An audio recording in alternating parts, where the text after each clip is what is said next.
Now let's see, how do you start developing an Android app? What is the first step you take in creating a new app?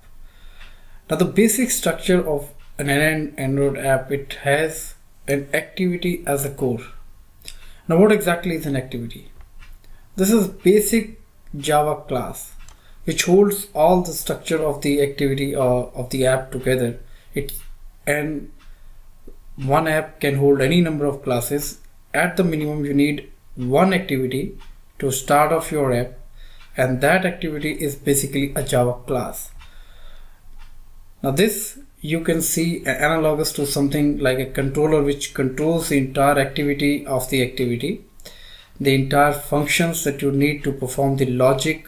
Everything resides within the activity. So one app can have basically can start off with a single activity, and it can have any number of activities that it wants, but at the minimum it can have one single activity to start off.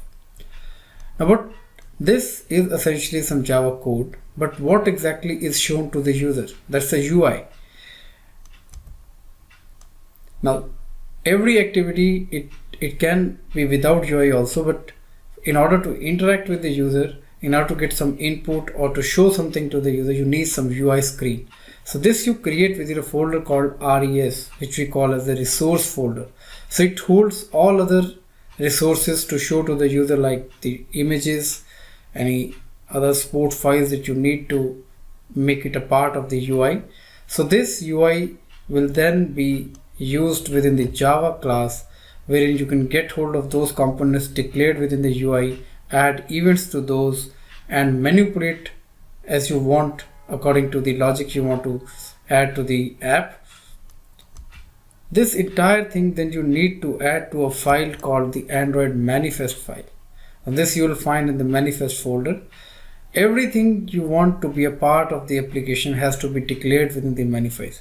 So not only does the activity forms a part of the app, there are many other things that form a part of the app, say a service, a broadcast receiver, everything that you declare. This structure we have declared for a very basic app that has a simple activity, a UI associated with the activity. Now this is what we'll start off with. We'll create a simple activity, have a UI for that, and create an app based on that and show in the emulator or on the mobile how it works off. So for a basic app that you create, you need a simple activity, which is essentially a Java class, some view associated with the app that will be shown to the user.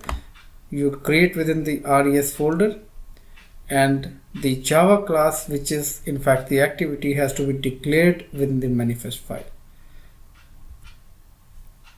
So it is the manifest file which holds all the contents of the app, and it is where the Android system, it knows as to what essentially is the first activity to be shown, what essentially is a part of this application, and what permissions you have assigned to the app that the user needs to grant to the app before it can essentially work.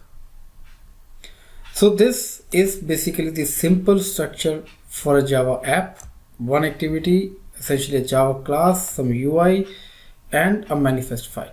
So let's see how things work beyond this.